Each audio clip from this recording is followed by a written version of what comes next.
train wreck are rolling. All right, sounds good. And we're live. All right, hello and welcome to the Legends of Tabletop podcast. We're getting ready to jump into our second session.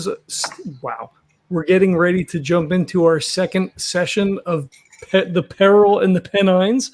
Our intrepid band finds ourselves in Caractonium, just a little south of Hadrian's Wall. It's currently winter. We heard some stories about one of the roads potentially north being cursed. There hasn't been a lot of travel. We did a lot of schmoozing around the bar. One of the older guys said that hags were common out in that area. We did find out that there was a family who had an inn on that road. There were some ill things spoken about the grandmother and the husband of the wife were potentially, wizards, warlocks, witches. The house was burnt down a year ago. And then within 6 months, there started to be attacks. Nobody's currently using the road. Just the night before a slave came back to town, he was tortured and hung himself as they tried to get information from him. They didn't believe what he had to say, which was that he was attacked by a hag or a witch. There were human bite marks on the horse. The horse was all gashed up. The local prefect heard that Herminius was in town and sent one of his men over to fetch us from the tavern. So we are currently working for him. And we were trying to come up with a plan to figure out exactly how to tackle this problem. I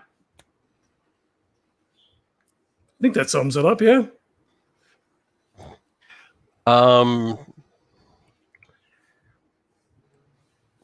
Yeah, that's about right. We'll go with that. There was one other thing that the last person, there was some clues about the last person to see the family. Right, Callus, who is now up in Lugvalium. And I'm going to guess that name is pretty right on the nose, but we'll see what happens. He could be a nice guy. It's doubtful, but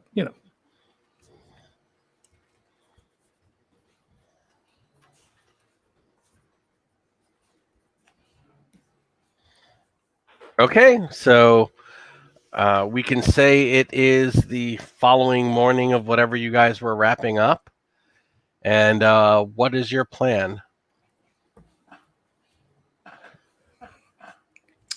So I assume are we staying with, I think his name was Julius, was the name of the prefect? Gaius Junus. Are we staying at his place? He's put you up while you're working for him. Okay. So I assume we're kind of there. So do we just walk the road then and see what we can find? Clearly we should investigate the house. No, it seems that there's probably something there. Yes? Yes. I believe it takes a day and a half to get there. So we will have to stop, I believe. I think so. Yes, that's what the older gentleman was saying, I believe. And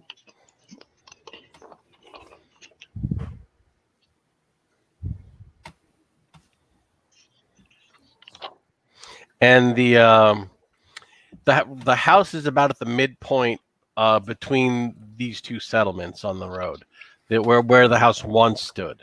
So it's basically after you've been traveling for 3/4 of a day, people would stop there overnight and then travel the rest of the way there. So they would stretch if you really, really pushed it, it's a day and a half.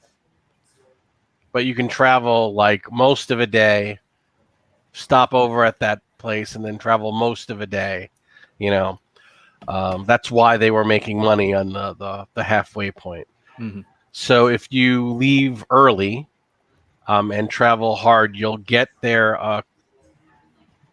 hour or two before sundown, or at sundown because of the time of year. You don't have as much sunlight. And now, is this is a place that we, and especially what we're going into, we probably want to not investigate it after sunset. Herminius, what do you mean? Well, I think it's best to use the daylight in order to make our most advantageous approach to the building. And I believe that we will not benefit from the cover of darkness as much as the potential the potential guests within. Could we suggest then maybe we actually either leave before sunrise, or perhaps even make an even shorter trip and stop for the night before we get to this place so that we have full daylight? That would be my security suggestion. Yes, the latter was my thought. Yeah. That we could potentially just cut our trip a little short and rest on the roadway. Junis, your host, says that if you left pre-dawn and traveled hard, it is possible to arrive at Lugavalum. It would be after dark, but if you traveled, like let's say if you left at 3 a.m., you could probably get to the next town by midnight and pass. Travel hard, don't stop. It would be after dark. But you could arrive at Lungdinum on the following night and be past that house before dark. If you wanted to just power through and not investigate at all, or as you said, leave way earlier so you have more sunlight at the halfway point, or travel, half a day and then camp nowhere near the ruins and then get there, before midday the next day. Does it pay for us to try to seek out Callus and see what information that he has? Or should we perhaps investigate the home and then move on to the other place?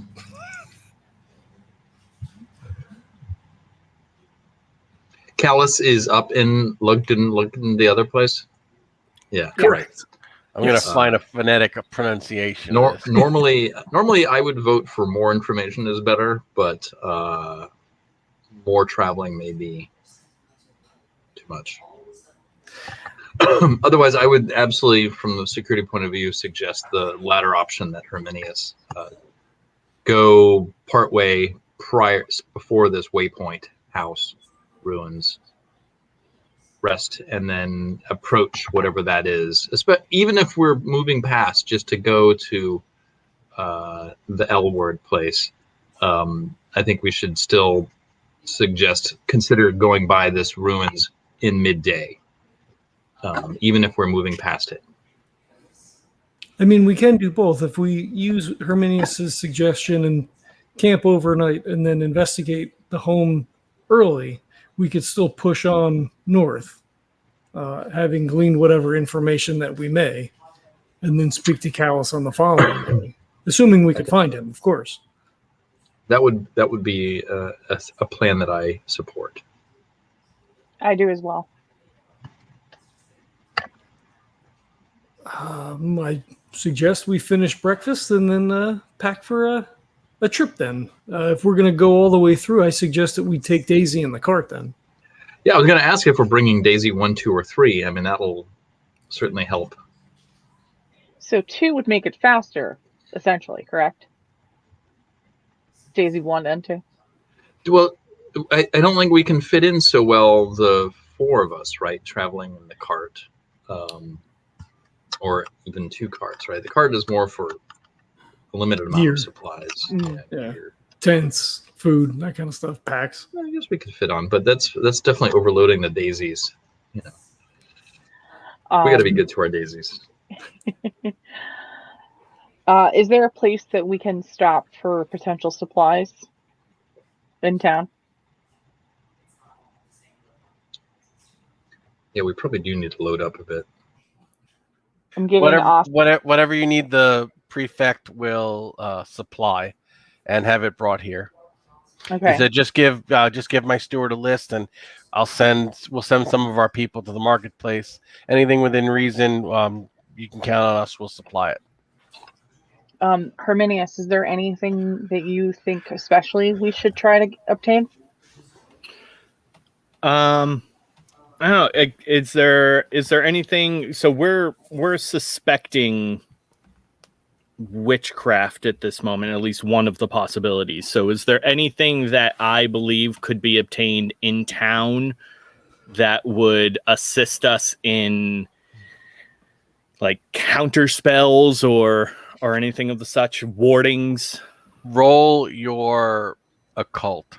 All right. I will give you 1 thing if you roll a success, 2 things if you roll a hard, 3 things if you roll an extreme. I had the wrong dice pulled.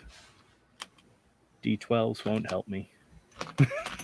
Oh, you'll make every roll with that. True. All right. Let's see. You said occult? Yes. Not great. Let's see what we got. The witch hunter doesn't have a good occult? I have a 37 in occult. That's still not bad. No, but I rolled a 52. Do you really want to burn that much 15. luck? 15 luck. Dude, that's a lot of luck. That is a lot of luck. That's luck you may need to not die later on. I have a I'm just 20 saying. in the cult. All right. Yeah. I mean, I have an 81. I mean, if you tell me, like, I'll help Holy you. But So you need to burn 63 points of luck, Doreena, to make that roll since you're I laughing. was at a 97. So Okay. Yeah, I mean, this All is right. this So is Doreena definitely says, something. wait a minute. Doreena says, wait a minute. Maybe I know something. And she holds her temples, starts shaking, and immediately falls over, critically failing her occult roll. Blood starts leaking from her nose. I don't think that's supposed to happen. we need sheep. She's been afflicted. The curse has followed us here. Okay, will sheep do anything? I don't think she has her sheep with her. Or do you? No. Okay. She just starts rolling on the ground, yelling, "Sheep! Sheep! Sheep!" I missed my sheep. And then So- she has manic flashbacks. Eventually I come to and I say torches. Just randomly. All right. Torches. Extra torches. More. I pull out whatever torches I have in my bag and I say we need more. Gotcha. That's it. I'm assuming we have like, no, maybe not. Do we have like tents and things, or do we typically like would they just camp out in the open? Like we do a lot of traveling. Well, you I have usually whatever's on your carry. characters. I don't know. I couldn't tell you what. Okay, so then we don't. So we just sleep outside then. I pull out my bag rambling. Camping gear. I throw the tent out there and all of my random camping stuff. Nice. And Okay, cool. there's just sheep shearlings everywhere. Yeah, so I have camp cooking gear, camp mess, a small tent, Yeah. and then I only have 12 torches. And assuming that I resupply every time, but I feel like we might need more. Okay. There are 4 of you. Okay. You know, what if it rains? Should we perhaps, after all of this time, invest in a few more tents, or one large tent, perhaps? You can do that. I feel like we have enough money from Daisy. Yeah, Doreena, you don't know anyone who crafts those special weapons this far north, do you? Let me see if I do. 63, and that would be luck, I guess. Your weapon guy is nowhere near here. Okay. But I do have the silver tip spikes.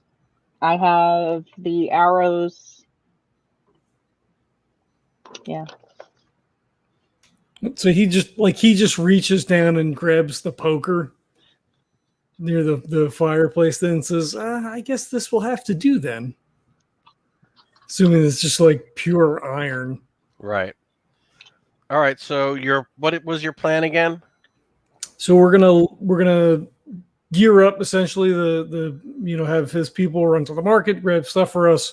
We're gonna go halfway to where the ruins are and camp. And then in the morning, we'll get up early. We can investigate the ruins and then push on to Get the hell out of there before dark. Yeah, Lugovelum.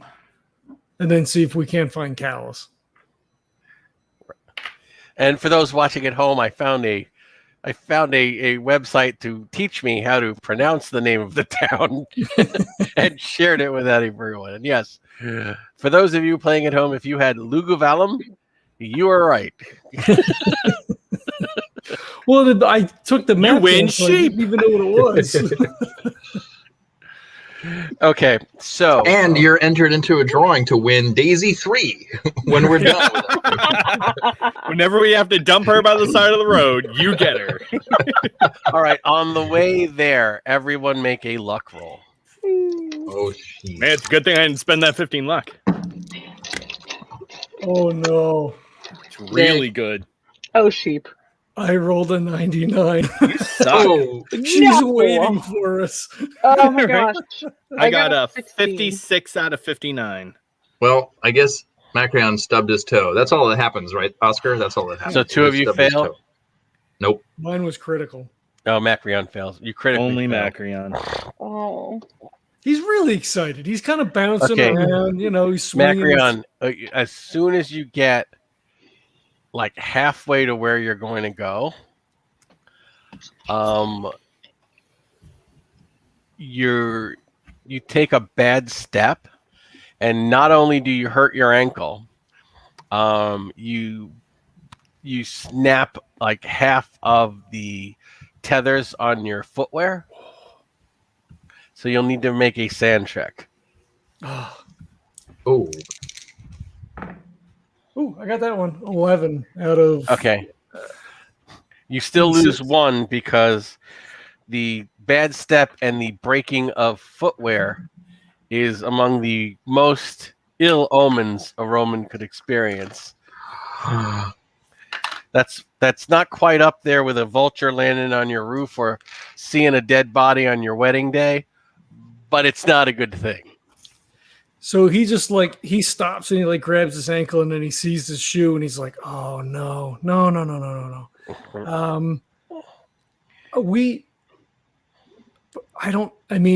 Maybe we should go back and try tomorrow." And he takes the sandal off and shows the broken straps.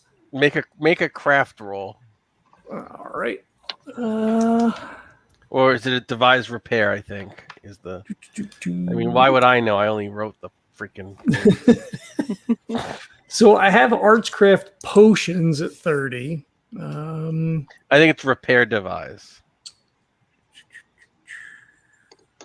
Oh, all right. So 20. All right. 52. All right, you are unable to fix it. Can I fix it? You can Form? try. So he's just kind of 22 out of 70.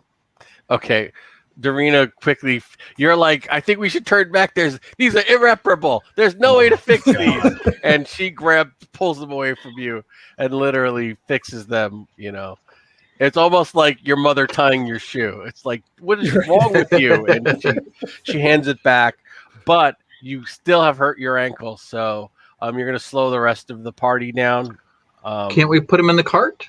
You can. thank you, Doreena. I just, it seemed, it's never happened. And he's looking around, he's looking for crows. you're He's totally looking for spooked. vultures. You know, he's kind of spooked now. Like he was walking without the armor on because, like, you know, it's during the day, it's probably fine. So, like, since he's sitting in the cart now, like, he starts pulling on the pieces of the armor and yeah. Okay. Okay. So, well, we're gonna say that you get to the spot where you. Well, who's running the wagon? Who's being the teamster? That's probably me. Okay, so roll navigation. Unless someone's got better. I've got 36 in Teamster. But if I'm on the cart, I guess, right? Navigation. What do we got for navigation? Ooh, 10%. Hey, here we go. Oh. 84. Okay.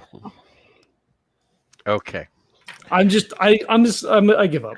It's fine. You're like, I think we're about, a quarter of, we're about halfway to there. And, it's cold and it's really early and you're just walking and, he had this bad omen. So you're trusting him to get you to the halfway point to camp. So he stops around 2 p.m, maybe, saying, okay, we're probably half a day away. And I need everybody to roll a spot hidden.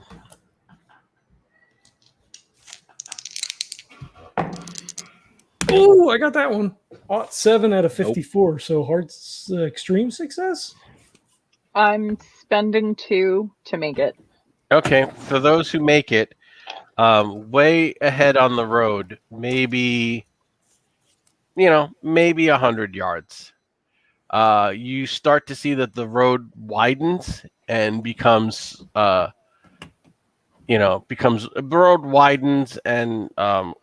off to the side, and you see a stone marker and a bit of a stone wall.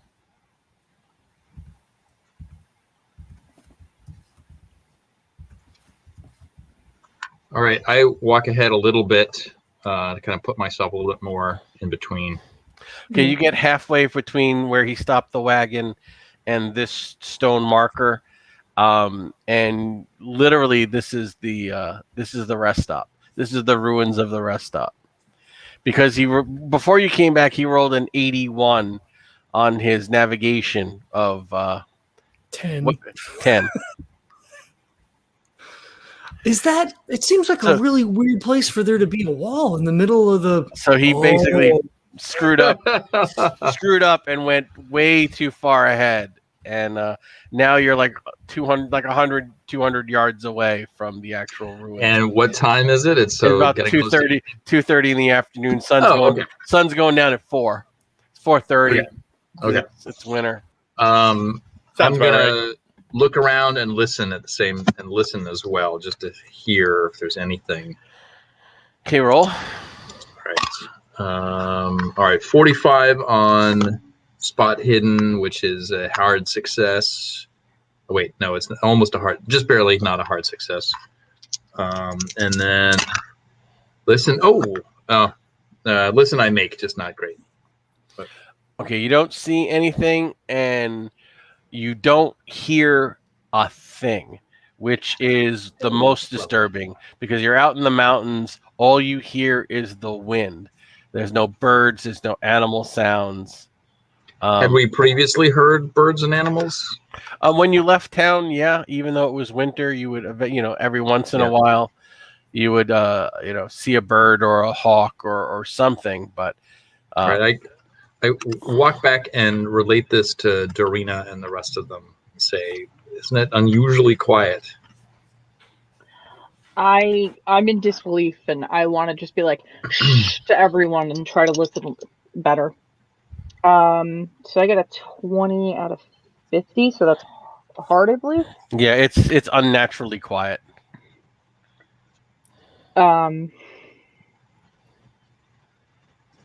Yes, Malachi, you're correct. I can't believe it. It's just too quiet. Should we should we press on to get some distance, or we could? There's no point in turning back now, right? But we don't also probably shouldn't stay here. Well, our choices are what? We quickly look at the area. I mean, we have to go by it anyway. And then just move on and maybe travel past dark for a while. We have, what, an hour and a half? Yeah. Before it starts to get dark. Right. And with your torches, you could travel into the night, although I'd need a Teamster roll not to hurt Daisy and the cart in the dark on the mountain road. I'm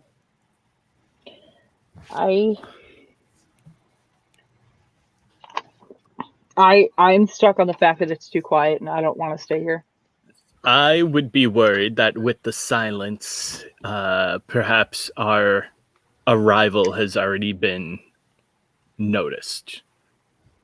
So stopping here now might put us at a disadvantage. But we do have to stop at some point, correct? I mean, we do need to investigate. We could come back in the morning. Just move. Go for another 2 hours, and then come back. But we do need to look. Yes, that was my thought. Is the element of surprise at this moment has been ruined, so we might be better off just coming back at more advantageous time, as the daylight might suggest. If there is, there's no reason for us to suspect this is not a hag or a witch or a wizard. It would seem that the forest itself knows that this area itself may be cursed or blighted by whatever this creature is, for it to be as quiet as this.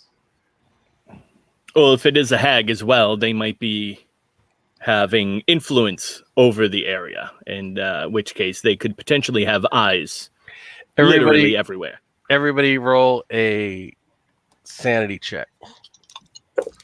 Never a good sign. I make it. As Herminius is warning, they probably have eyes everywhere. You're great. all 51. Almost scared out of your skins. If you failed, you only lose one. As a large crow, which is none of you heard approach, and it's just kind of on a stone off to the side of the road, caws like very loudly. It just kind of like regards all of you. See, there it is. That's what I was looking for before. It's time to move on then. Yes, we should probably move on. Yes. The crow suddenly flies at all of you. I jump up, try to block the crow. To intercept the crow? Yes. Okay. If it actually is like really going to try to make contact with us, I'm going to intercept it. Okay, make a dex check. 46 out of 20, 70 for dex.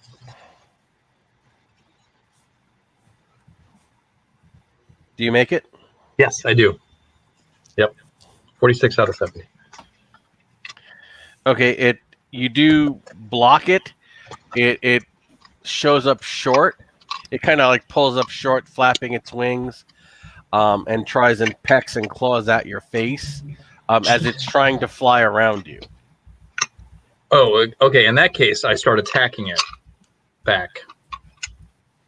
I guess I have my Sayax most handy. 29 out of whatever ridiculously high thing, 80 something. So that's a critical success. 29 out of 89. Give me a second. I wasn't actually thinking it was going to attack us. I was thinking it was just going to harass us. I was thinking it was going to fly by you, and instead somebody jumped in front of it to block its path. All I right. wasn't Not for doing any more reason. than in front of the group. That's For what I do. for no reason in particular, because it's not really important. Just I'm curious. Is that an enchanted sax or a regular sax? Oh, it sure is. It's the Fey sax. Oh God, I probably just killed an animal that probably shouldn't have been killed. But How much damage did you roll on this? I haven't done damage yet. Sorry. Okay. 2d4 plus 2.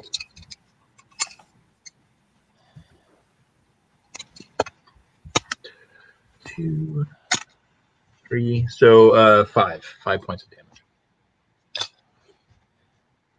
Okay. When you impact the crow with the enchanted sax, you get some resistance, almost as if you hit a shield. Oh, so I yell out. And immediately, There's more here. Immediately, what happens when you hit the crow? It just regards you, and in a flash, you're standing before a withered crone.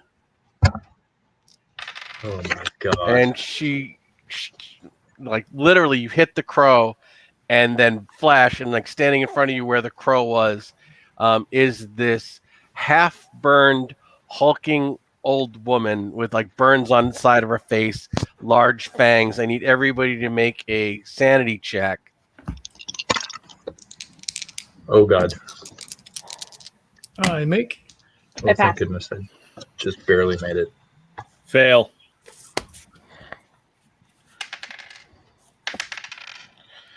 Okay. For those who failed, you lose 6 points. I need everybody to roll your INT.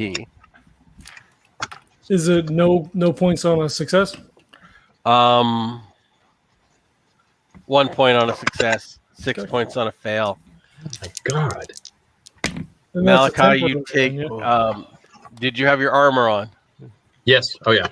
Okay. The claw to your throat inflicts 6 points of damage. Okay. I had an extreme success on the int check. Okay, so you lost. No. You lost 6, but you're like, oh, the old woman must have survived the fire. It must have been her rave. Like your whole mind is kind of blanked out on this. All right. I swing at her again as soon as I All can. right, hold on. She, when she claws you, she just looks at you and says, God. "Rather rude, don't you think?" And as she says that, she holds out her hand to the rest of you and says, "Take one step forward, and I'll snap his neck." So now you guys can act if you like. It's her. This is all wrong. This is not Well, right. I've already stepped forward. Well, no, you were like, she literally grabbed you, and the 6 points was her lifting you off your feet by the one hand. Ew. Does he get his You can armor attack roll? her. The armor came into play. Okay. Malachi, did you make your roll for the armor? No. Okay, roll that. Roll to see how much your armor absorbs. But you're hit for 6. My D4s are not friend zone. 4 points. Okay, so she's only choked you for 2. Okay. What does the group wish to do? I'm going after. Yeah, I think I Can get I down off swing the it? cart. Pulling out Can the I Fey knife. Can I Okay. swing at her? Yes, you all can. Wait. All right. Well, I'm right there, so I'm swinging. I almost. Yeah. Okay. 78. So I make it by. Yeah, I make it. I hit her. Give me damage. 4, 5, 7 points of damage. Okay. I want to do a thing, but I'm not good at it. Welcome it to the Call thing of with Cthulhu. Well, Is so it- I think yeah, exactly. Yeah. If you want to, go ahead. Because if not, I mean, Oh, I don't know what it would be. Doreena? Like my I charm asked is her- 30, my persuade is 40. I'm gonna You're try gonna my try to best. persuade her. I think just because your friend just stabbed her, I'm Yeah. going to have like 9 penalty dice on that roll. Oh, fuck. Oh well. I mean, Oh, you can't talk her down while one of you is literally stabbing her. Well, but I think I'm that's gonna what take he out my net. probably- I'm All gonna right. take out my net, and I'm gonna try to use the horrible fey net that I don't like very much to catch her. Can you take out the net? You can throw it next round. Herminius, you were charging forward. I am charging forward. That is a 53 out of 60 on the Fey Knife. Okay, that hits. Give me damage. And damage is going to be 3 plus. I'm assuming that it still uses the one, like the similar 1d4 as the Pugio. Yeah. So that's 1d4 plus. So that's 3 plus 2 is going to be 5. Okay. And Macrion jumps down off the cart and he says, "Everybody, hold on! Wait!" Okay. She holds one hand above her head, makes a symbol with her hand, and mist starts rising all around you. And with the one hand where she has Malachi in, she hurls him into Herminius.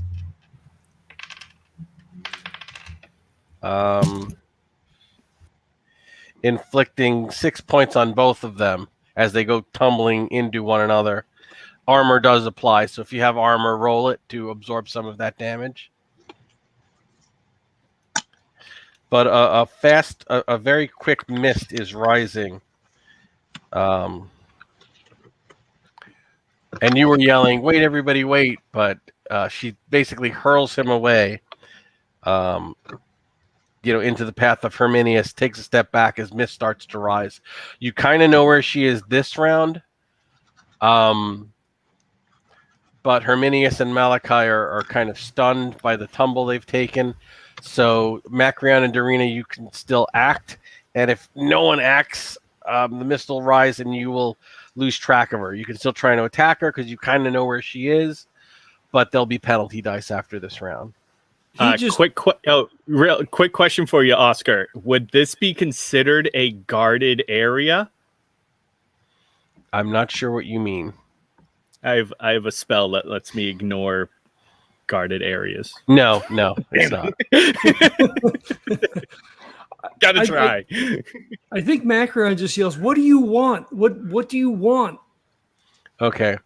Malachi, do you have a throwing weapon? And Herminius, if you wish to throw the enchanted knife this round, you can. But yeah, you're like, fuck that, I'm not throwing my enchanted knife. Yeah, let's throw my enchanted knife into the mist. That's a great idea.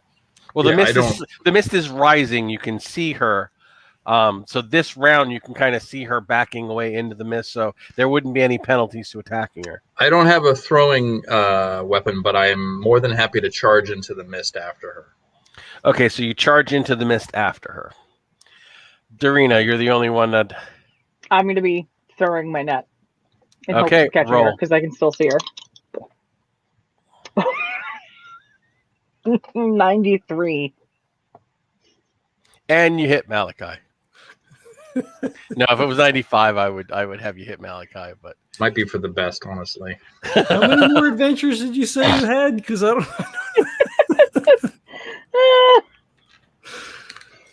These dice are going in jail. That's it. I'm done. Okay. Yeah, my dice are garbage tonight. Yeah, done. Hold on 1 second, if you will.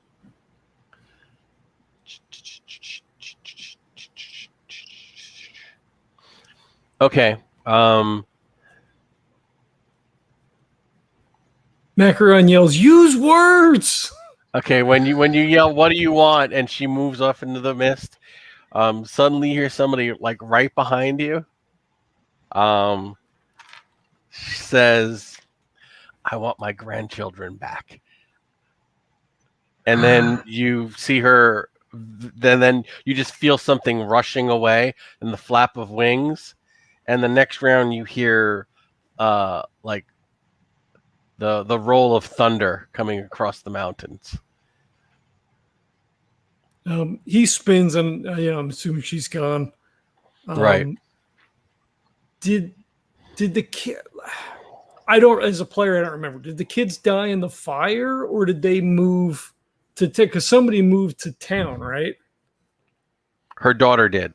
Her daughter Her did. grandchildren moved to live with her from town after the parents died. Right. Okay. So they died in the fire then. Yes. Okay. Or presumably. Yes. Right.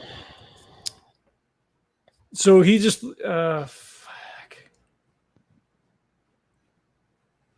But a moment or two goes by and no one's attacked. No one seems to be suffering sorceress attacks, and the rain starts to increase, like literally downpours of icy, stinging rain.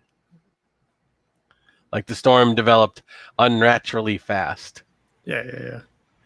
Doreena, roll your natural world. And we're still right here by these ruins, right? Where we clearly don't want to be. Mm-hmm. Can we press on fast? Hold on, I'm waiting for Doreena's natural world roll. You're muted. I made it. Sorry. Okay. When Malachi says we're still, but she's gone, and then we're by these ruins where we don't want to be. Can we move on fast? And Doreena says, "I think that's a good idea because rain like this in this terrain, we're at real risk of getting caught in a mudslide." Oh God, yeah. All right, Daisy 2, let's go. Okay, I'm going to have you guys roll Teamster to just, unless you want to abandon the cart and run. We wouldn't abandon Daisy. Okay, so whoever's the best Teamster, try and lead Daisy out of the unnatural storm zone. I have a 36. Base. All right, here we go. He grabs the reins and starts limping around. Says, "Come on, Daisy, let's go. You can do it." Oh, Teamster. 38. Oh, 38.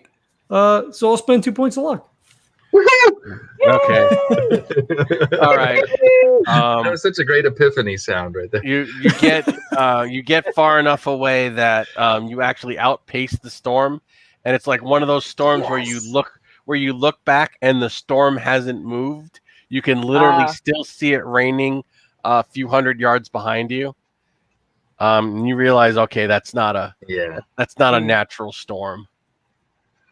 Oh, and as soon as you guys are out of range of it, it stops.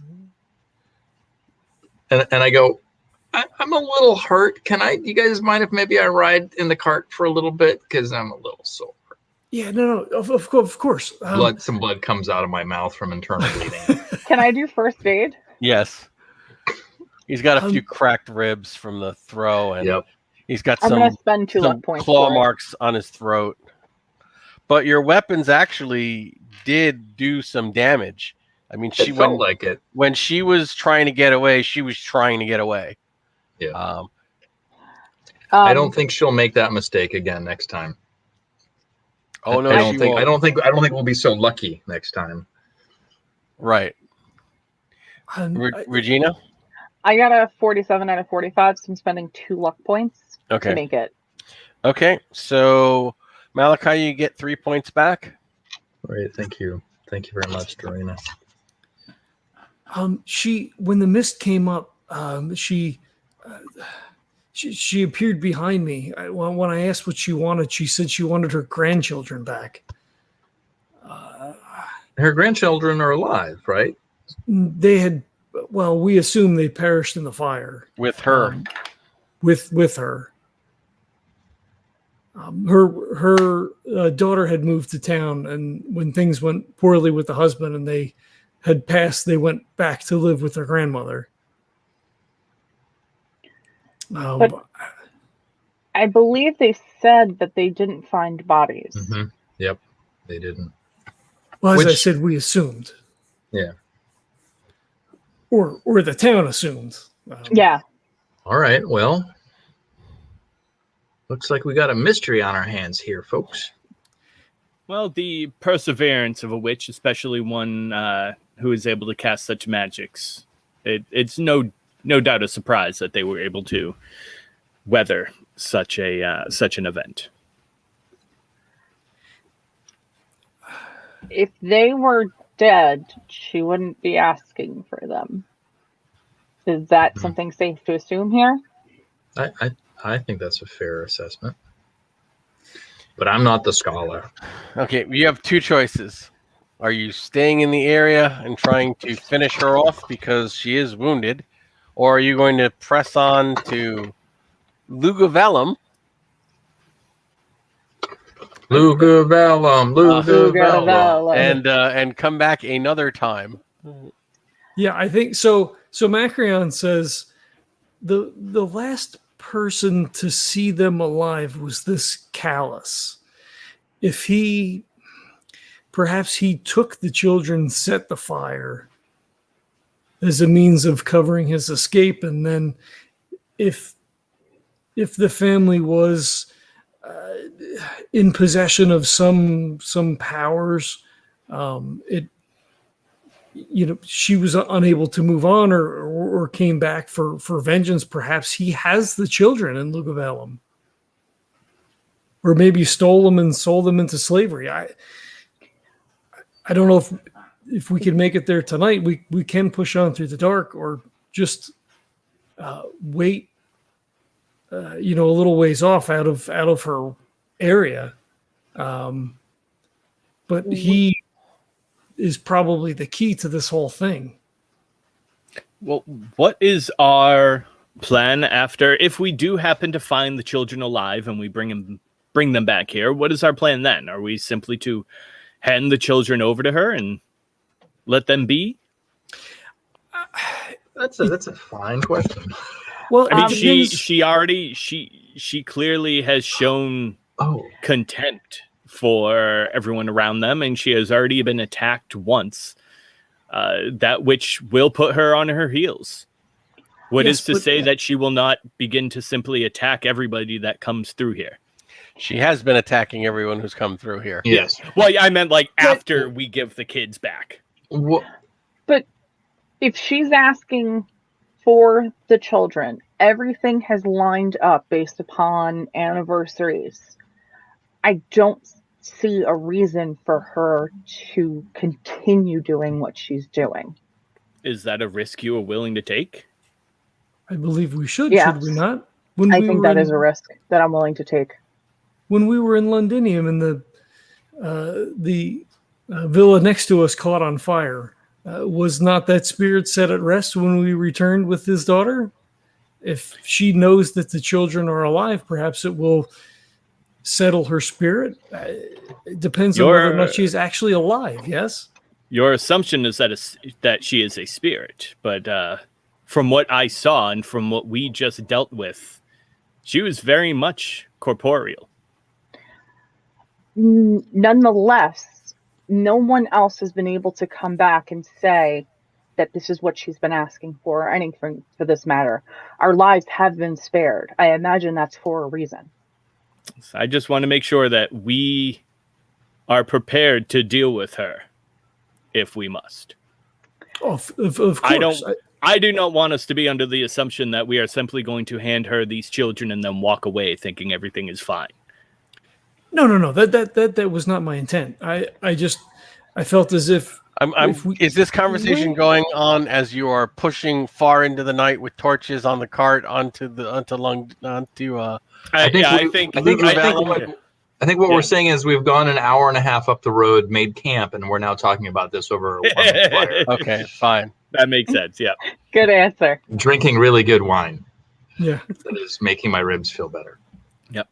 If she, I can feel the hit points coming back as we're talking about this.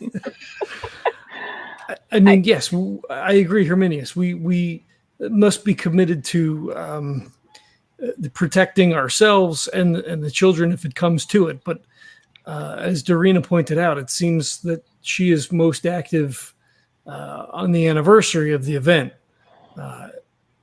She may be content to know that the children are alive. She may perhaps feel that no one has actually helped her since. Yes, they performed the ritual and they, set up a small altar, but perhaps she does not feel that is enough. She obviously, if the family is schooled in magical arts, may believe that that was not appropriate. I do not know. We also don't know if these children are alive. We are making an assumption that if we go somewhere, we might see them. But if we have confirmation that they are okay, if we have something to bring back, which we have done in the past to show they've been at peace. I agree with Macrion. If we have something to show, I think it'll be helpful, even if it's not a child. Listening to you all speaking, I wonder also, as Doreena suggests, maybe indirectly, we don't know that these children are alive. If this woman isn't a spirit and doesn't know that these children are dead, she may either want them returned, living children returned, or she may want what remains of their bodies returned as well. She may know they're dead. Yeah. She may know they're dead and want something returned to her of them. Or if she finds out that they are dead, then she might want revenge. But these are all things we won't know unless we try. And at this point in time right now, we could just walk away and not let this town deal with it. But we're already a little more than halfway to the town of Lugavellum, where we're going to find out more. Yeah. Where we'll find out more, right? Where we'll find out more. I think we should take it one sheep at a time and go from there. Macrion, what did she say to you again? She said she wanted her grandchildren back or returned. The word she used was back. Back, yeah. I absolutely agree with you, Doreena. We are definitely counting our sheep before they've returned. Yeah. So shall we move on in the morning? We have very little information at this moment. Let's move on to Lugavellum, and we can be better informed and decide from there. All right. Need to know how the watches are going. I will have whatever the most dangerous watch is. Herminius will take a little more wine. First watch. I'll take second, I guess. I'll take third. I'll go after whoever is last. Okay. So what was the order again? I know Regina was 4. Herminius, Macrion, Malachi, and then Doreena. Okay.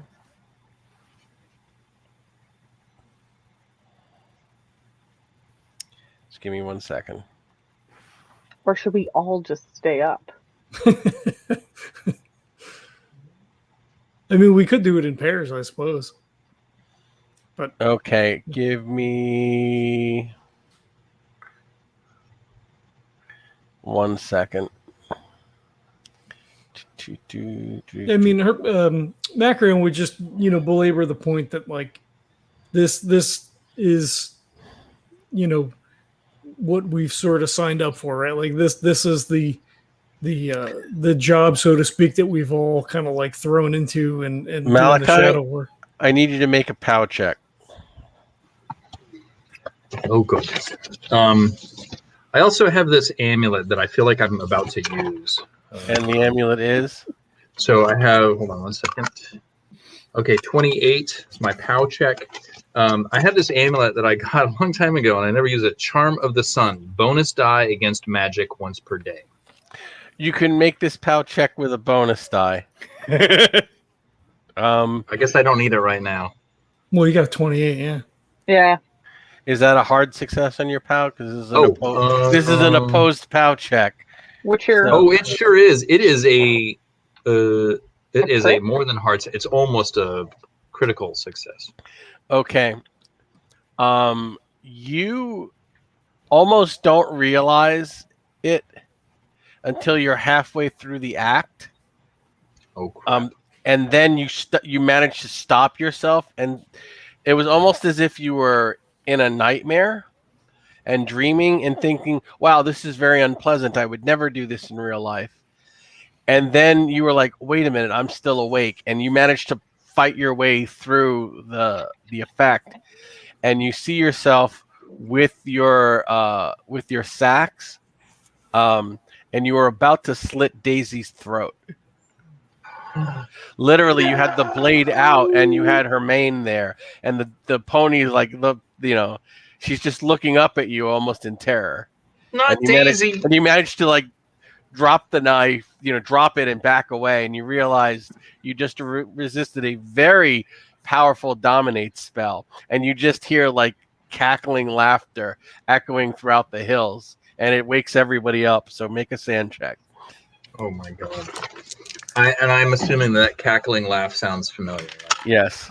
I fail. I got a 91. Oh my freaking god, I failed too. All right, Macrion, you lose 3. Everybody else loses 1 because you were the one who almost did it. Yeah. But you managed to pull yourself out of it. And then you just hear, "Don't come back. Don't ever come back." And then more cackling echoing through the dark mountains.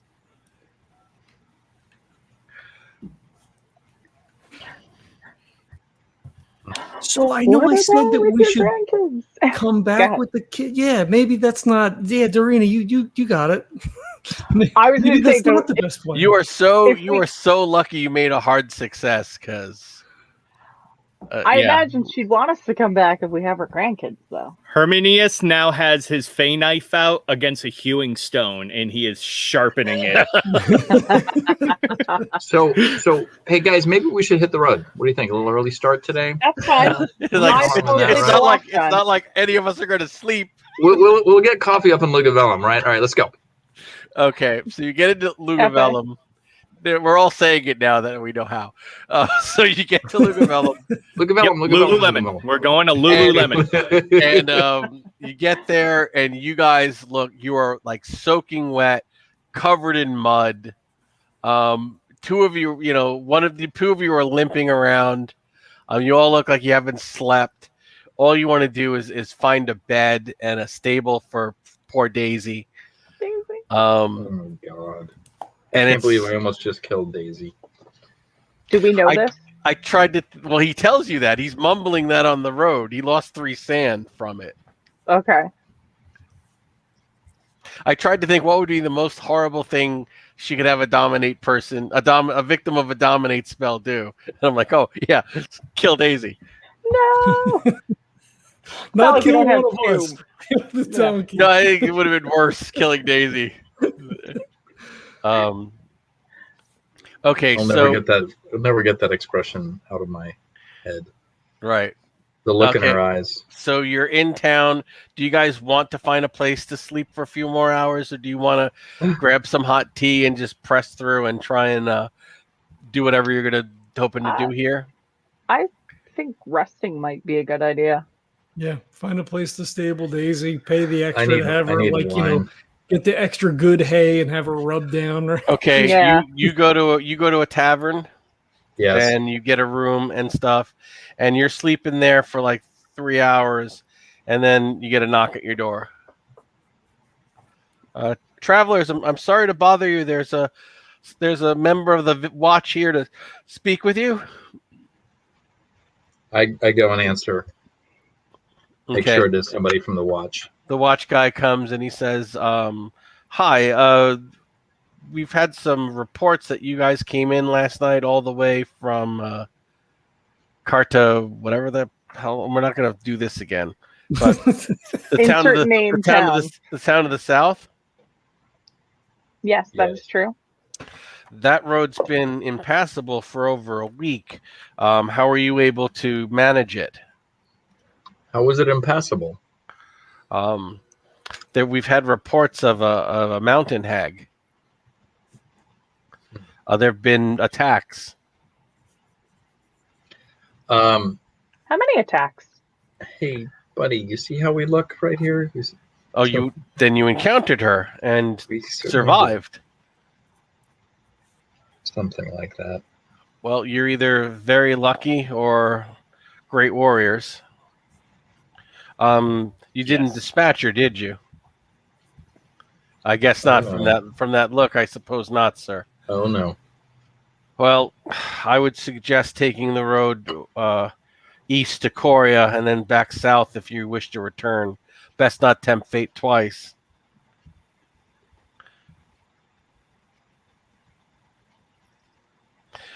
And he gives his name as Marcus, and he says,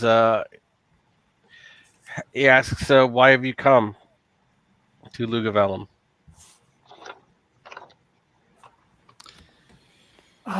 In truth, we were in search of a man. Callus is his name. Came up here, I think it was like a couple of weeks ago. Is that what it was, Oscar? Yeah. You mean the drunk? Perhaps that's him. Yes. He, I think, was the last one to come up that road. Yes. What do you need with him? We had heard tell that he was the last one to see the family that ran the inn alive, and one of the last few to make it north along the road. Last few safely, anyway. I can take you to him. I know where he'll be this time of day. Could you give us a few moments? I'll be downstairs having something to eat whenever you're ready. Thank you. And he goes down. He called him a drunk. Yes. Perhaps he regrets. It's probably best not to speculate.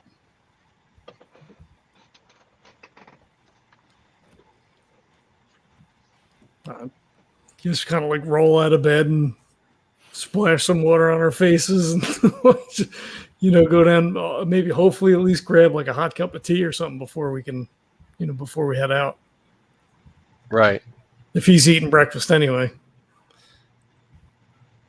Yeah, he's ready for you when you come down. Okay.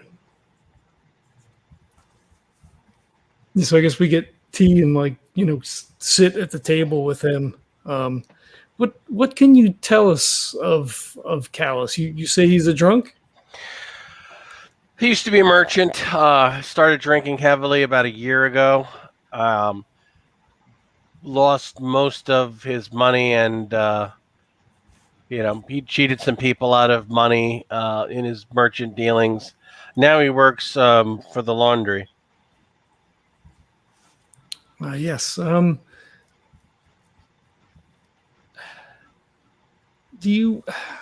there any other stories about him? Anything that you've heard that would seem odd, perhaps? Nothing in particular.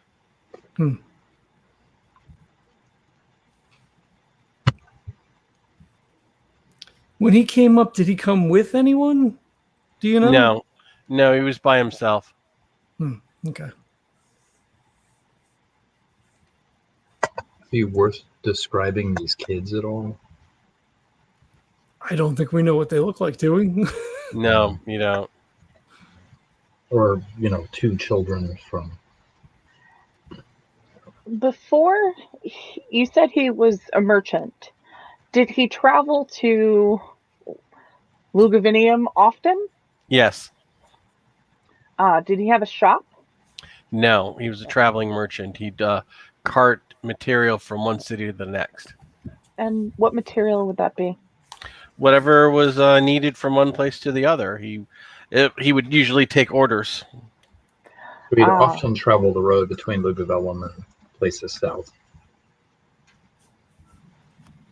I'm sorry, what was the question? He would often travel the road between Lugavellum and places south. Did he have any associates that worked with him? No, he worked alone. I don't think he had many friends.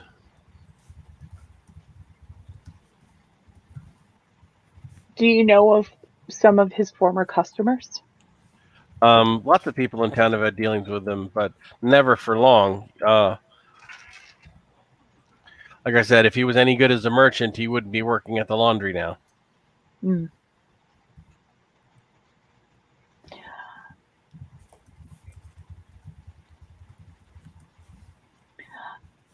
Would you like something else to drink with your meal? He says he's fine. Do you have you had any bad experiences with him? I've That brought you him in should for go. public drunkenness quite a few times. But prior to that, Not really. Always accusations. He's been brought before the magistrate more than once.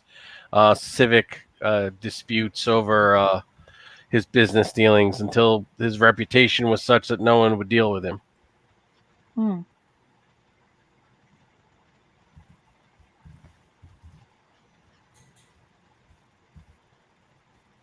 He's waiting on you guys. Herminius, unless you have anything, Malachi, then I guess we should be off then, yes? I have not. Okay, so he takes you over to where the laundry is, and you see lots of people, hanging laundry, washing, and Junus's job. You see him in the back area with a giant cauldron, and you are just like your eyes almost water from the smell of stale urine.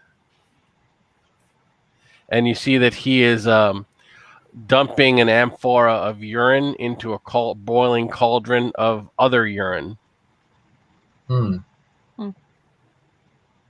What's he making with the nitrates?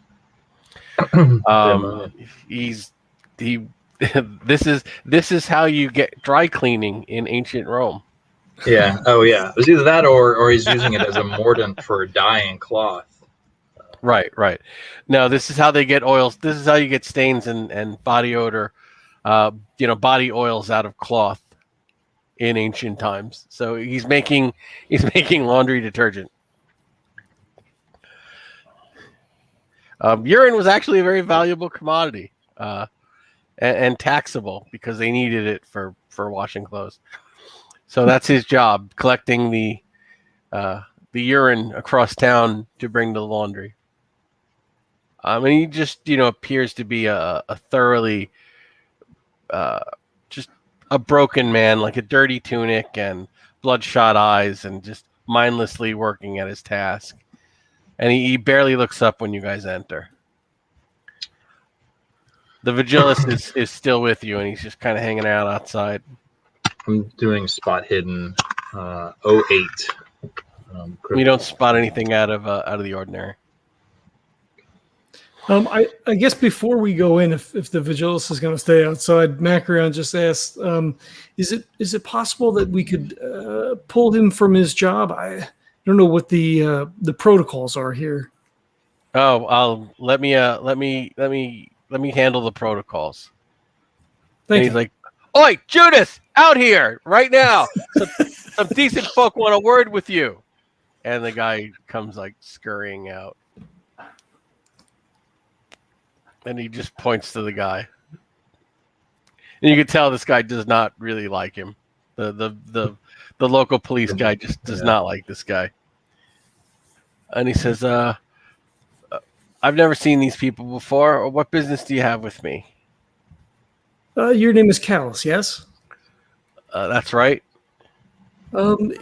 We heard that you were the last person to stop at the inn before it burned down. Is there anything that you could tell us about that?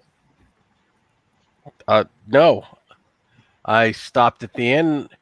I came back a few days later. I heard that the next person said it was burned. It wasn't burned when I was there. Insight? Oh, fucking 93. This guy checks out. This is fun. We're all there, right? Yeah, of course. Yeah. All right, I rolled a 35 on insight. That's going to be an extreme success, 13 out of 70. You have never seen a worse liar on the face of the earth, which makes you respect Macrion even less, because Macrion says, "Oh, seems fine to me," and they're like, literally, this guy looks as guilty as he does anything. So Becker just kind of like looks and turns, sort of shrugs, like, huh? So Herminius is kind of throughout this whole thing. I mean, Malachi, you made it. Yes. Oh yeah. Yeah. Doreena, did you make it? Yes, I made it. All three of you are convinced this guy is lying. Herminius is just he's been standing there with his arms crossed, just kind of like unfazed, kind of bored look. At this point, he'll basically just walk over to the guy, like quick step, take the Fey knife out and kind of like prod it. I'm not trying to injure him, but I'm trying to like prod it into his side and be like, now tell us the truth. Let's hurry this up. That's going to be an intimidation roll. That's what I was going for. And that's going to be a 32 out of 40. Okay. He is thoroughly intimidated. And he looks to the Vigilus and says, You're not gonna just stand there and watch these people murder an innocent man. And the Vigilus folds his hands and say, I'm kind of curious as to your answer myself. He goes, if you're an innocent man, I'll stop him. And seeing that he has no report, no help, he says, it wasn't supposed to be that way. I never planned to hurt anyone. Oh, jeez. And he'll give him like a slap on the cheek and say, "That a boy," and step back.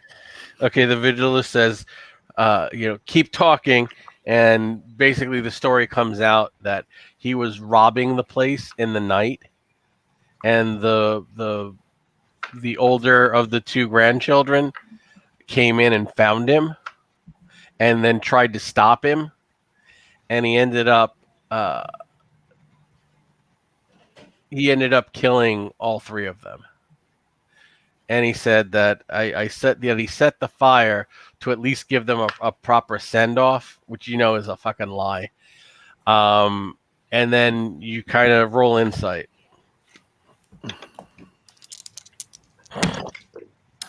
It's 53 out of 70. Okay, an 8. You know that he's still trembling, and there's still something worse that he's not telling. I'm gonna go attempt my intimidation. I pull out my knife. I put it right to his neck, and I say, "What did you do with the bodies?" And I will roll. Okay. I got a 22 out of. Dear God, where is it? He says they burned in the fire. I used all the oil on them, and they burned in the fire. But I swear, I thought the old woman was dead. You thought? Well, she wasn't. He says she started screaming, and I just ran.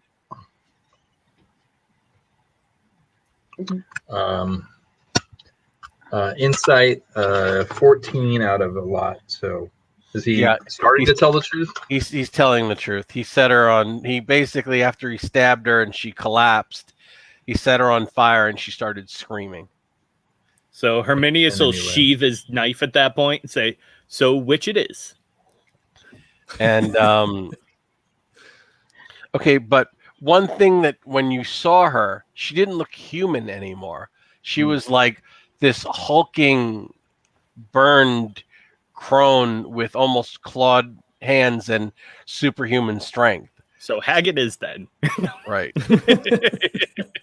But where are the bodies of the children? He says they burned in the fire. I'm going to ask you again, where are the bodies? Because I swear they burned in the fire. They were dead. I set them all on fire together. What did you take from them? Whatever money they had in the till. What else? That's it. What else? He says, I swear that's it. And all right, I'm sitting on him. Okay. I put him down on the ground and sit on him and start to take out my Sayax. Okay, you see the Vigilus starts to get nervous, and he kind of puts a hand on both your shoulders and says, "He's telling the truth. He's told you all he can." Because he rolled insight and you guys didn't. But no, At this point, I believe when she says I want my grandchildren back, it's like Indigo saying, "I want my father back, you son of a bitch." Yeah. At this point, we are dealing with a broken woman. She is living in two realities, one of which where her children have died and one where they might still be alive. Unfortunately, only one of those realities is an actual one. The Vigilus kind of puts his hand on your shoulder, Malachi, after you put this guy down, and he comes over with some leather straps and starts tying him up, and he says, Bump up. In the name of, basically the name of the governor of, pretending the power and the authority vested in my position, I'm placing you under arrest for the murder of, and he gives her name and the name of the children. And he says, if you're done questioning him, I'm going to take him in and make sure that he sees justice. Go ahead. Go ahead, Macrion. Go ahead. We are of a similar mindset, I believe, and he points to Doreena. The trouble on the road will not go away, but perhaps we can solve that with a sacrifice, if you will. If you could hold him, we come with orders from the prefect, Julia. Hold on. What the hell's his name? I know what you mean. Insert name here. Yeah, insert name. We come with orders from Gaius Junus, the prefect. If he is indeed responsible, and it appears that he is, he should face justice there. We would take him south with us again. I wouldn't dare release this scoundrel. If you're intent on taking him south, I'll have to get it cleared here, and I'd go with you. Oh boy. I was just going to ask, would you like to come with us? If you insist, we could, of course, have the proper paperwork brought up if we send riders around the long way. That is your decision. What are you guys trying to go for? Do you actually want to bring him back, or are you planning to bring him into the mountains and feed him to the hag? No. So, out of character, my thought is we take him back and let the hag have him, and then hopefully that solves the problem. All right. The Vigilus rolls a 35 on your insight, and he knows that you guys are not being truthful with him, and he goes, "Okay, what's your real plan?" We'd like to bring him to justice the proper way. To whatever that you think he's the cause of whatever that thing on the road is? Possibly. At this moment, Herminius will kind of raise his finger and say, may we speak? And he's like gesturing to his group. Okay. While I do enjoy, and I believe that this man should be brought to justice, I do not believe that sacrificing him to the hag will appease her one bit. She is driven insane by the loss of her grandchildren, and even especially on these moments of importance, such as birthdays, anniversaries, the timing of the death, she will strike out again. I have no doubts. Giving this man over to her will not stop the attacks. The only way to stop them is to stop her. So you feel that no negotiation could be made, especially if he reveals the truth? I do not. I think that she will consume him, and then the attacks will go on just as they have in the past. And if we were to bring him to insert name of prior town here, to bring him to justice there, you feel that would not do it as well? I do not. Well, I do not think she is able to be reasoned with at this point. The Vigilus asks, well, if then there's no harm done in seeing if his death would end her curse. I like this man. It will definitely not harm anything. Except cows. But The guy starts begging for his life, and the vigilist gags him. I think, I respect your knowledge, I respect your wisdom, but I would like to give the benefit of the doubt. She did ask for something. She spared our lives, and she asked for something. I will go in prepared, but I feel as that we should bring him to her. I will accept that step along the road. I mean, this is where our life's paths have taken us. So if Callus's death does not assuage the creature, then, as you suggest, then we must end her ourselves. It is what we do.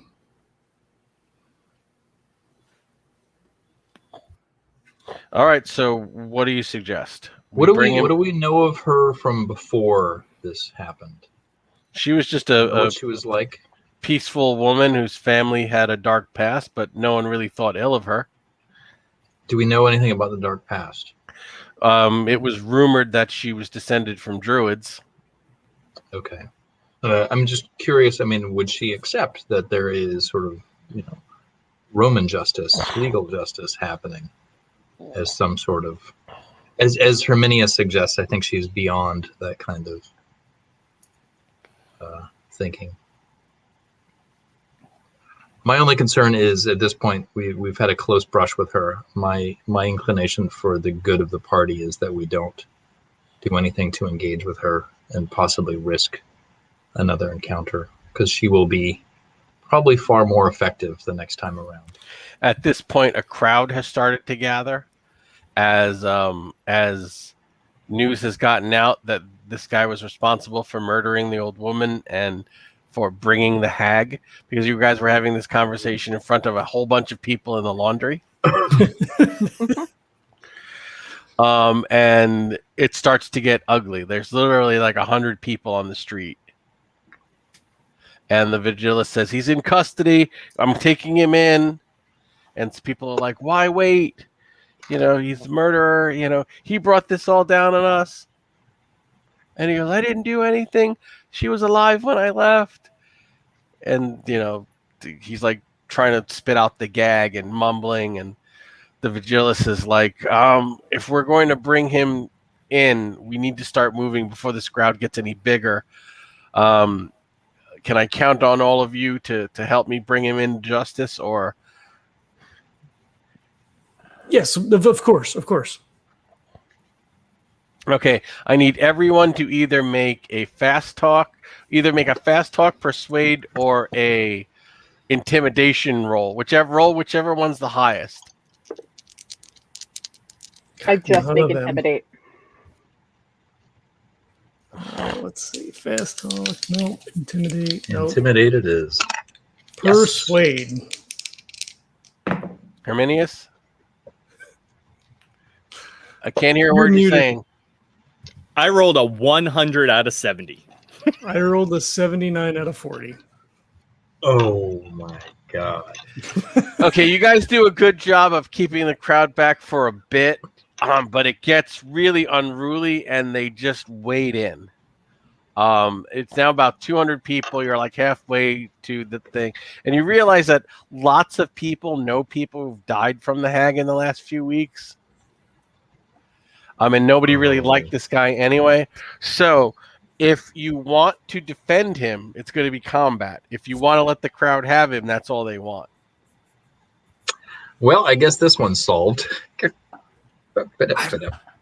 I think Macrion starts shoving people back, right? And he's like, no, we've got to bring him back. Nope. I start grabbing Macrion and pulling him back. You see people in the back of the crowd start grabbing rocks. Yep, and Malachi just grabs you and starts pulling you away. All right, guys. Show's over. Yeah, Herminius is just casually walking away. He's just... Doreena, make sure Daisy's okay. The vigilist looks at you guys. The vigilist looks at you guys as he's starting to get pelted with rocks, and he goes, fuck! And he just kicks the guy into the crowd and kind of backs off with you. And the crowd comes in and he's screaming and they just, punch him and kick him. And I need everybody to roll a spot hidden. Oh God. I make that. Yeah, I make it. Nope. Regular success. I made it by Anyone one. who makes it, Hard success. as the guy's screaming and you hear screams, growing lower and lower, Oh God. on a rooftop overlooking the square where the crowd surged in, is a crow. And it's the same crow that you think you know in your heart it's the same crow because it's just bearing down on you all. And then when he finally stops screaming, the crow vanishes. Is it like it's like mid-flight coming down to us, and then like poofs as he like takes his last breath? It turns as if it's leaving, and like spreads its wings and like tries takes 2 steps to launch, and as it starts to lift off the road, the roof, it just kind of fades away into in the mist. So Macrion turns to Herminius and goes, "See."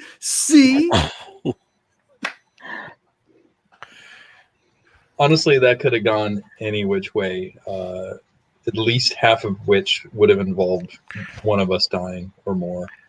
Yeah, she's a really dangerous opponent. But you did have a chance at you almost put her down. You basically nailed her to half in the 2 attacks for 8 points. She had 19. No, she had almost half. But at that point, she was trying to withdraw. Had you managed to score a couple of more attacks, you would have put her down. But again, as Macrion said, she's never going to fall for that again. Like she would not.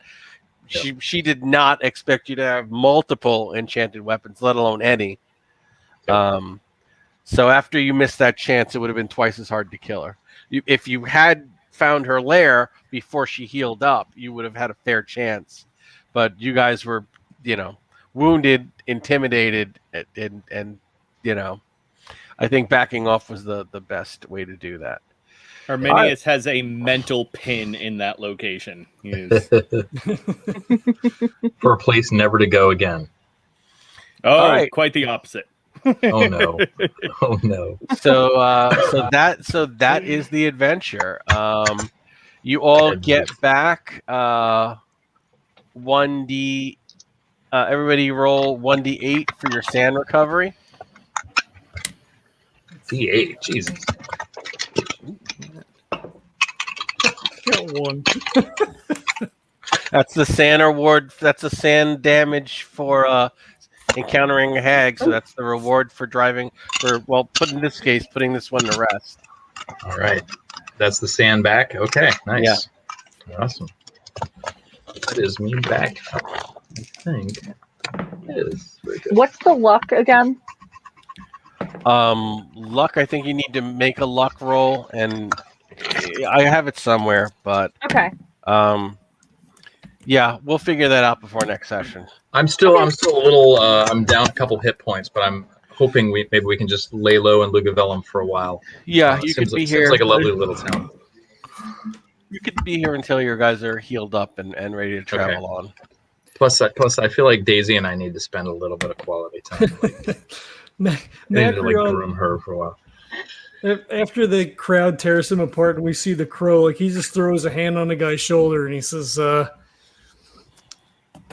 don't know that you'll believe it, but the situation has been rectified. Come on, let's go get you a drink."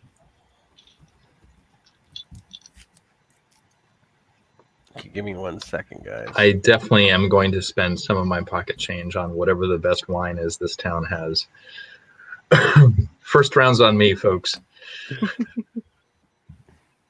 then I'm going to sleep for a day or two, if you all don't mind. Can you all keep out of trouble for a day or so? Okay, so several days later, there's a knock on the door, and it's the same Vigilus, and He says, "Friends, I've got some good news and bad news. Oh, great. The good news is the town has decided, the local magistrate has decided that he's going to pick up your bar tab and your tavern tab for your time in the city, as you are his honored guests. The bad news is he's considering you his honored guests, and he'd like to see you as soon as you're able. Oh, We've had some murders nearby, and they may require someone of your expertise." oh. Oh. Well, I'm glad I've been drinking top shelf this whole time. So, Yes. All right, so when we resume, we will pick up. We will pick up there with the next assignment in the north. all right. Good God. All right, I hope you guys enjoyed this one. I know it was a short and kind of silly one, but I hope it was spooky enough to keep you Dear entertained. God. Yeah, it was wasn't good. silly at all. But yeah, she was a creature driven by revenge. Mm. No longer really human. I would say her druid blood definitely was running pretty thick. That's for sure. Yeah. Right. Basically, in the way I'm writing it up, a hag is a woman who's been wronged and dies, having been betrayed or wronged. And in that moment between life and death, a very dark entity offers her the power to gain revenge on all those who have wronged her. And they take that, Mm-hmm. All right, Nice. so It was good. It was fun. I didn't know that we were going to finish it tonight, but we were finishing it tonight. yeah, that was good. Yeah, I enjoyed it. I thought it was good. All right, so I will let you do your thing. Yep, I'm going to Play- jump off, folks. Play us out, Maestro. Oh, go ahead. Sorry. I want to thank everybody for checking this out. See you soon, Else. Sorry. Go for it. I'm here. I'm not doing it. I'm muting myself. Want to thank everybody for checking this out. If we have coffee for sale, if you're interested, we have that legendary brew. If you go to tinyurl.com/legendary brew, you can pick that up. If you use the code LEGENDS10, you get 10% off your order, and shipping is always free. It's a nice, easy drinking medium roast. It's a really fine cup of coffee.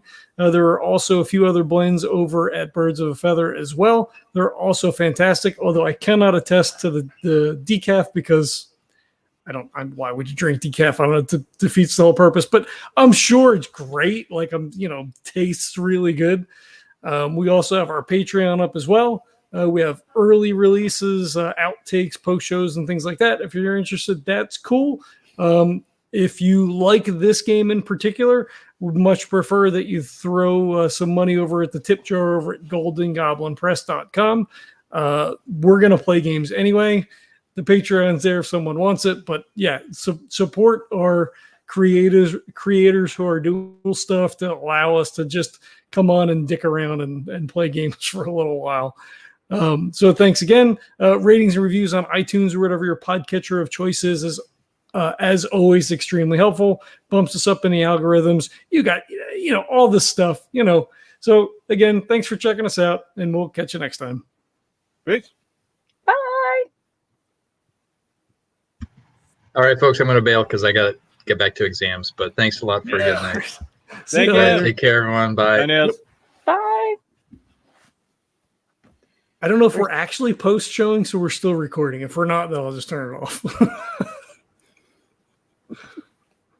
You're muted, Oscar. Yeah, my brain's not firmly attached today. I'm glad that you guys enjoyed that. It was It good. was super We're fun. good. Yeah, it's a very, very dangerous opponent. So Yeah. I think yeah. I'd made that point, so I saw no reason to really make you go up against her again. Mm. Yeah. Well, I was hoping, or I thought that all right, well, if we kill this guy or give him to her, and the kids are dead or whatever, it would solve it, kind of like it did. But then, when you had the scene with Malachi almost slitting Daisy's throat. I'm like, oh, I think I'm wrong.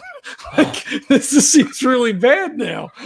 Well, basically, she was trying to scare you into never coming back because you guys got, scored 8 of her 19 points in like a few seconds of combat. She really didn't want you guys coming back to the mountain. Right. So she thought that was like a terror attack. Like she could have easily had him kill one of you, but then having him do that would have terrorized you into, coming back. Yeah, she was trying to break your spirit so that you wouldn't want to come back to the mountain. Yeah. And I thought that if it had succeeded, that would have been an absolutely horrific event for the group, Like I literally thought, what would be the worst thing she could have one of you dominated do? And even worse than killing, attempting to kill one of you, because nobody wants to lose a character because they're ganked in their sleep. That's just, that's just low. But in a way, having, him waking up covered in blood and Daisy's throat slit, and like, what have I done? That would have been just like a group shattering moment for you guys. So it would have been bad. Right. Yeah. And even the fact that he came close, that she attempted to do it and it almost worked, played up was still pretty fucking horrible.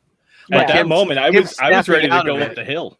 Like like having him snap out of it with the knife to her, I thought was even almost better than having him succeed in doing it. So I thought it worked out really well. I was really happy with the way that played out.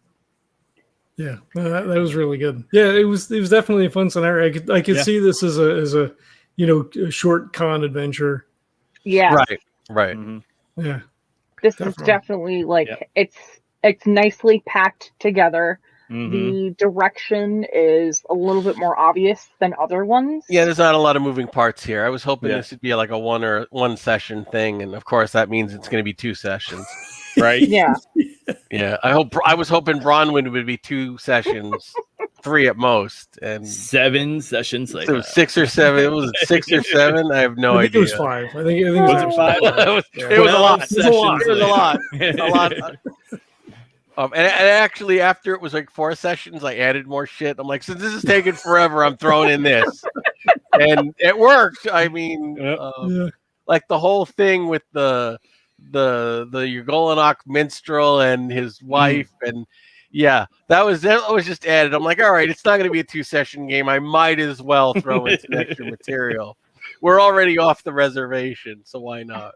Well, and that's the cool thing too, right? Because we don't have any place to be, right? Like we can play an adventure for a while, but it's also cool that you could come in and then be like, all right, well, maybe I can use this as a convention scenario. So you can kind of play test things that, you could potentially come out later. So we get a nice mix of both. Like Undying Embers was 1 session. Like it was a solid, tight, great adventure that, you could, and are playing at conventions. Yeah, I'm going to be running that in November up in Vermont. So I'm still debating whether I'm going to sit at that table or not.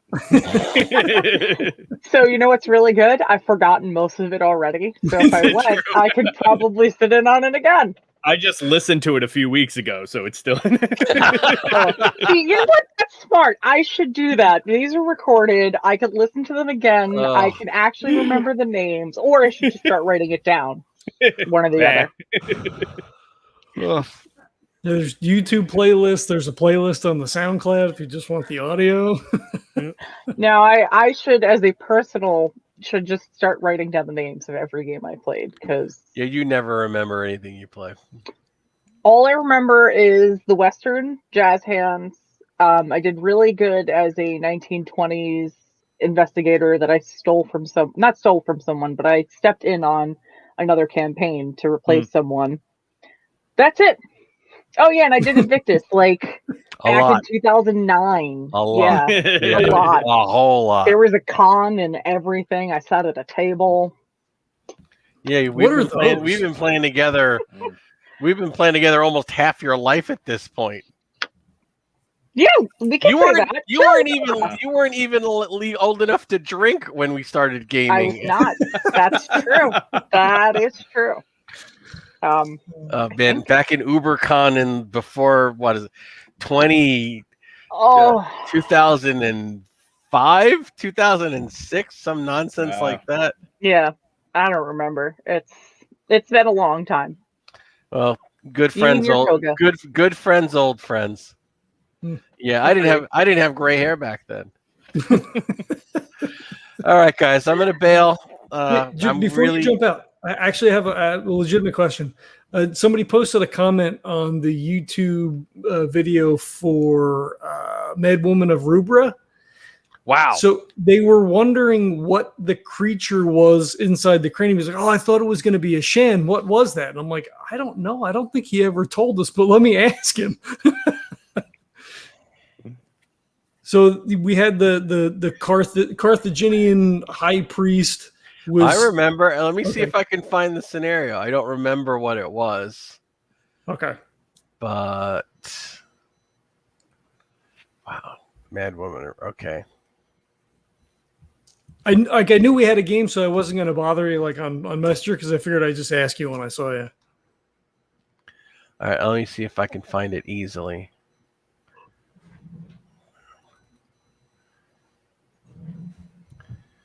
And I'm very organized. All right, I'm pulling it up now.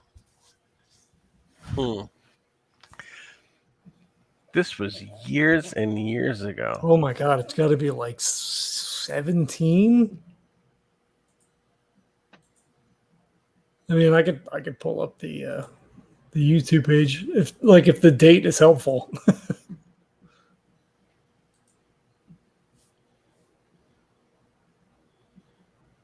Let's see. Give me a second. Well, I could just go to the comments, can't I? Okay. If you remember, and I'm sure that you don't, the Mad Woman of Rubra went mad after she nearly died. Tainted shellfish. Yeah, it was not tainted shellfish. Basically, everyone at that party was exposed to the blood of a servitor to the outer gods, which would kill most people, but those who survived would have a natural connection to the mythos and be recruited into an investigator society called the Awoken. So if you remember, some people at that party survived and were completely sane, and then they vanished. They just kind of went missing, if I remember correctly, and I may not be. And most of them died, but she went mad and was kind of left on her own. So that thing that was coming out of her after the exorcism was the essence that was giving her that. Remember, she had almost innate magic powers. When she got angry, like weird effects would happen. So everybody was terrified because if they pissed her off, bad things would happen to them. So it was basically that entity lashing out based on her mental state, based on her emotional state. So when it was drawn out of her, it was literally drawn out of her. And she regained her sanity, but at that point, it was the only thing keeping her alive. Yeah.